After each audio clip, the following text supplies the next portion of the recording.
Licence বাতিল করে আদ্দিন হাসপাতালে স্বাস্থ্য অধিদপ্তর তখন বন্ধের নোটিশ টাঙিয়েছে।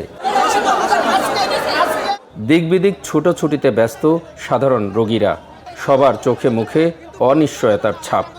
সেদিনের প্রবল অন্ধকার ঠেলে স্বাস্থ্য মন্ত্রণালয়ের সিদ্ধান্তের বিরুদ্ধে গর্জে উঠলেন সন্তান সম্ভবা এক মা সিনথিয়া আক্তার মাইশা ওরফে দীপা।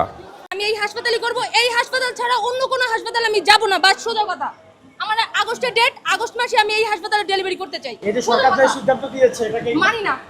দীপার চোখে সেদিন ছিল প্রচণ্ড তেজ আর অদম্য আত্মবিশ্বাস। এটা খুলতে হবে মানে হবেই, মানে এটা বন্ধ করা কোনোভাবেই যাবে না। তো সেই বিশ্বাসের ক্ষেত্রে আর কি বলা যে এটা যেভাবে হোক, মানে ইনশাল্লাহ আমার ডেলিভারির আগে আরও অন্য মায়েরা যারা যে এখানে সবসময় আসে তাদের যেন এখানে ঠিকমতো সেবাটা হয়, এতটুকুই চাওয়ার ছিল। সেদিনের দীপ্ত উচ্চারণ স্পর্শ করেছিল আদ্দিনের চিকিৎসক ও স্বাস্থ্যকর্মীদের। হবেই মানে হবেই, ওনার কথাটাই ছিল এরকম যে হবেই। তো আমরা সেই বিশ্বাসটা, তখন ওনার যে সাহসটা আমি দেখেছিলাম, তখন আমার মনের মধ্যে ওই সাহসটাই এসেছিল।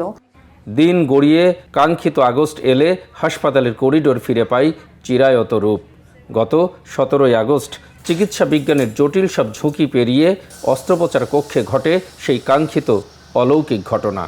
ওই ভিডিওটা যারা যারা আমার রিলেটিভের ভিতরে দেখছে সবাই আমাকে ফোন দিচ্ছে, জিজ্ঞেস করতেছে যে এখানে আসবে কিনা। তো আমি তাদের একটা কথা বলছি যে আমি এখানে যেহেতু আজকে অনেক বছর ধরে আসি, আপনারা চোখ বন্ধ করে আসতে পারেন, কারণ এখানে ওইটা ভরসা করার মতো একটা জায়গা।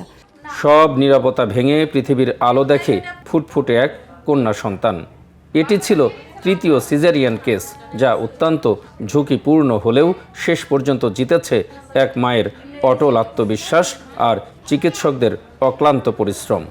হাজার হাজার মায়েরা, হাজার হাজার মানুষরা এটার জন্য দোয়া করছে যেন তাড়াতাড়ি খুলে যায়। দীপা আর তার কন্যা শিশুকে ঘিরে এখন কেবিন জুড়ে স্বর্গীয় এক আবহ বিদ্যমান।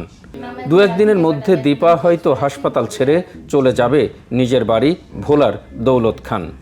হাসপাতালের দেয়ালে দেয়ালে রয়ে যাবে দীপার মতো কত শত রোগীর আত্মবিশ্বাস আর আদ্দিনের প্রতি অনন্য ভালোবাসার গল্প।